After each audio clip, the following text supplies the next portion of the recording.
I'm Mac Pier, and I'm the founder and CEO of the New York City Leadership Center. I also serve as the Senior Associate for Cities with the Lausanne Movement globally.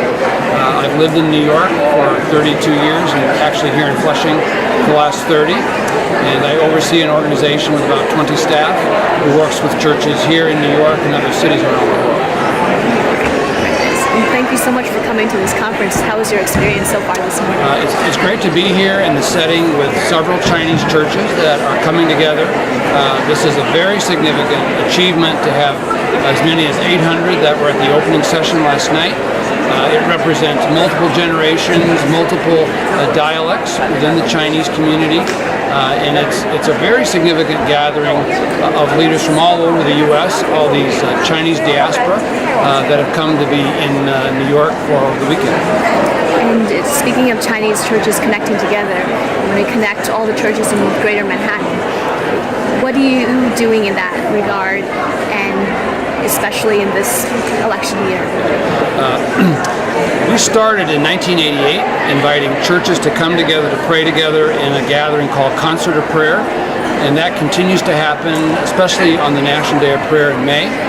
Every June we do a prayer walk called Pray New York, where people go out and pray in their own communities. We've had as many as 8,000 people that have done that.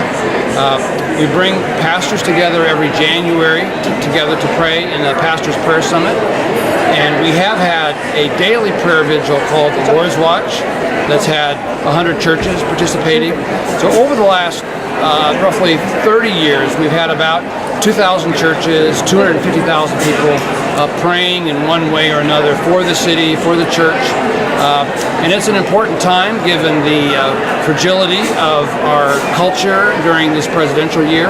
And it's important to pray that God would use the political process to raise up a new generation of leaders.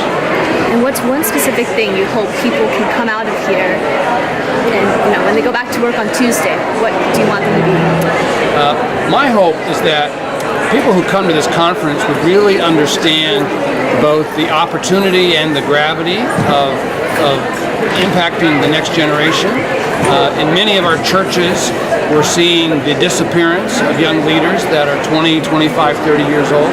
And my hope this weekend is that people will be inspired to consider how to engage more young people and to involve them in the church and to give them opportunity to lead into the future.